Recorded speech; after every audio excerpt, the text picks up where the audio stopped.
Sur les côtes du Fujian, au sud-est de la Chine et jusqu'à Taïwan, depuis plus de 1000 ans, les marins invoquent le nom de Mazu, la déesse des mers.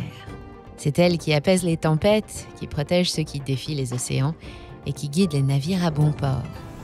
Mazu est une déesse généreuse avec la Chine, et sa générosité a évolué en même temps que les grands enjeux de l'humanité. L'océan est toujours aussi vaste, aussi riche et aussi hostile. Mais il est aujourd'hui devenu 1000 fois plus stratégique qu'il y a 1000 ans. 80% des colis de toute nature, distribués aux 4 coins du monde, passent par les cales d'un bateau. Les ports ne sont plus de simples points de passage, ce sont des nœuds logistiques. Des carrefours où s'orientent les flux de pétrole, de blé, de terres rares, d'armes et de vaccins, et où se décide la vitesse de croissance des économies. Et en 2017, Mazu la généreuse a offert la couronne de reine des océans à la Chine avec le projet des nouvelles routes de la soie, ou Belt and Road Initiative. Depuis, les travaux ont bien avancé. Désormais, plus de la moitié des navires qui sillonnent nos océans sont made in China. 129 ports à travers le monde affichent le drapeau rouge. Pirée en Grèce, à Hambantota au Sri Lanka, ou de Zeebrugge en Belgique jusqu'à Djibouti, tous sont envahis de logos des géants chinois comme Cusco Shipping ou China Merchant Port. Le transport maritime mondial est incontestablement dominé par la Chine. C'est de plus en plus évident et ça dérange beaucoup Donald Trump. À Washington, un endroit où on ne croit pas à l'existence des déesses des mers, on parle d'une stratégie d'encerclement menée pour remporter la guerre des océans. Cette guerre serait une nouvelle tentative de Pékin pour étendre sa domination sur le monde et renverser l'ordre américain. Alors oui, c'est vrai, mais ce sont des effets secondaires. Le projet, lui, est ailleurs. C'est la plus grande opération de commerce et de logistique jamais orchestrée dans l'histoire moderne. Dans cette vidéo, qui plaira aux amateurs de très gros engins flottants, je vous explique pourquoi la Chine a tout misé sur le transport maritime, comment elle a gagné sa couronne et comment l'adversaire américain compte maintenant lui mettre des bâtons dans les roues. Mais avant d'aller plus loin, parlons d'un sujet inquiétant, vos données personnelles. Au cours de cette année, les données de millions de Français ont été exposées, Pôle emploi, SFR, Free, et ce n'est que la partie visible de l'iceberg. Ce que beaucoup ignorent, c'est qu'en ce moment même, des centaines d'entreprises appelées data brokers vendent vos informations privées. Nom, adresse, numéro de téléphone ou encore historique d'achat. Et quand ces données tombent entre de mauvaises mains, ça peut mener à des usurpations d'identité, des arnaques ciblées ou même du harcèlement. Et c'est là qu'intervient Incogni, notre partenaire qui révolutionne la protection des données. Son service automatisé contacte ces data brokers pour exiger la suppression de vos informations personnelles. Plus besoin de le faire manuellement, ce qui prendrait des centaines d'heures. Incogni s'occupe de tout et continue d'assurer que vos données restent privées. En ce moment, profitez d'une réduction exceptionnelle de 60% sur l'abonnement annuel avec le code MoneyRadar. C'est l'occasion idéale de reprendre le contrôle de vos données personnelles. Rendez-vous dans la description pour en profiter. Soyez les bienvenus sur MoneyRadar.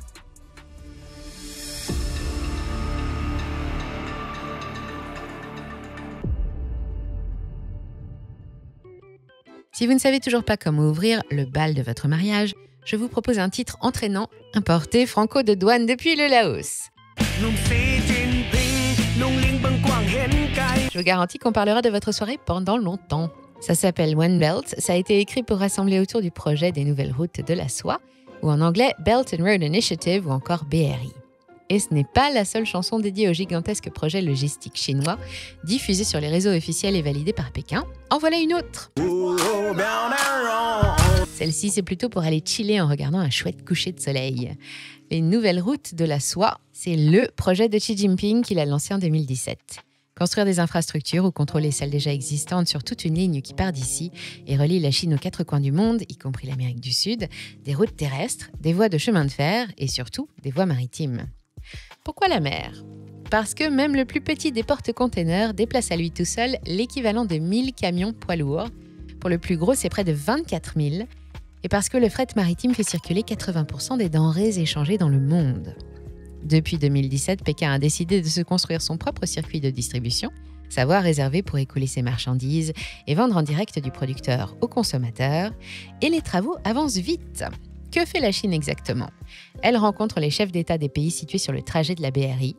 Elle leur offre de construire ou de moderniser les infrastructures portuaires, de les agrandir pour leur permettre d'accueillir de plus gros navires et, pas besoin d'avancer d'argent, elle finance les travaux. C'est un partenariat gagnant-gagnant qui leur est proposé. Les contrats signés avec la Chine ouvrent d'importantes perspectives locales de développement. Les pays partenaires sont sûrs de s'intégrer dans le circuit commercial international. Et non seulement Pékin construit et finance, mais en plus, elle ne pose pas de questions. Elle ne juge pas du niveau de liberté ou de respect des droits de l'homme dans les pays avec lesquels elle travaille. Elle est là pour faire du commerce et sécuriser les trajets des marchandises en provenance ou à destination de Chine. Ces routes sont réputées plus sûres et les pays partenaires sont invités à les emprunter. Depuis 2016, le port du Pirée en Grèce est devenu le premier port d'Europe du Sud en container et il est majoritairement détenu par COSCO, une société publique chinoise qui s'est hissée en 8 ans à la hauteur de la française CMA-CGM. Avec elle, le Pirée est devenu un hub majeur pour les exportations vers l'Europe. COSCO a multiplié la capacité des terminaux et gère désormais une grande partie des activités portuaires, ce qui génère des bénéfices substantiels. C'est un des 5 membres de l'Ocean Alliance, un partenariat formé avec CMA-CGM et Evergreen, 2 autres membres des Big Five du fret maritime mondial. Fondé en 2016, COSCO est brièvement devenu le numéro 3 mondial devant l'armateur français en juillet 2018, avant de redevenir 4e. Il fournit des services de logistique, de construction et de réparation navale, de manutention portuaire, de fabrication de containers et possède en tout 550 navires, tous transports confondus, qui font de lui le plus gros acteur chinois. COSCO est présent dans 40 pays, il possède 4 des 10 plus gros porte-containers du monde. Voilà pourquoi il est bien utile que les ports qui se trouvent sur la BRI soient dimensionnés et bien équipés pour les accueillir. Comme Hambantota au Sri Lanka par exemple. Ici circulent les 2 tiers du pétrole importé par la Chine, depuis que les ouvriers chinois ont signé le PV de fin de chantier.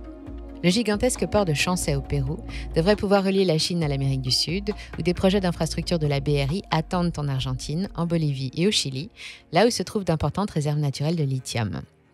En juin 2023, le réseau maritime des Nouvelles Routes de la Soie comptait 117 ports dans 43 pays. 16 mois plus tard, en octobre 2024, un rapport officiel chinois a compté 145 ports connectés dans 46 pays.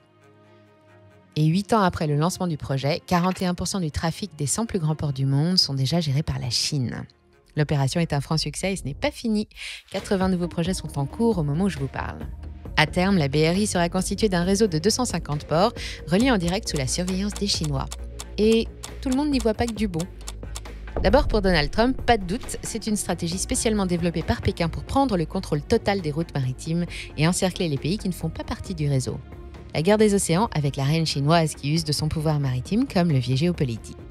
Elle fabrique déjà les plus gros bateaux, un navire de fret sur 2 fabriqué dans le monde en 2025 et made in China. Elle place ses ingénieurs et ses techniciens partout dans le monde pour conduire des machines de fabrication maison, des portiques à containers, des grues mobiles et des chariots élévateurs king size parfaitement adaptés à ses propres bateaux. Ces nouvelles routes de la soie s'adressent à des pays qui n'ont pas le pouvoir de résister à une si belle promesse. Des installations fonctionnelles, créatrices de richesses et qui garantissent des débouchés internationaux moins chers. Mais attention, Pékin est impitoyable avec les mauvais payeurs. Quand ça se passe mal et qu'il n'y a pas de quoi rembourser les travaux, il faut s'attendre à ce que COSCO et la China Merchant Port viennent rapidement prendre leur quartier sur place. Les sociétés chinoises prennent le contrôle des installations et assurent la gestion des lieux pour une durée déterminée. Car oui, j'ai oublié de préciser, la Chine finance, mais elle ne finance pas sans prendre de garanties. Elle l'a montré au Sri Lanka, à la pointe de l'Inde, un pays frappé par la pauvreté qui avait bien besoin d'un coup de main. La construction du port de Hambantota s'est révélée être une folie pour un pays aussi désargenté et vulnérable. Pour la Chine, l'occasion d'en prendre le contrôle facilement était trop belle. Elle dispose désormais d'installations stratégiques au cœur d'un nœud maritime mondial qu'on appelle un choke point. Il y en a 8 dans le monde.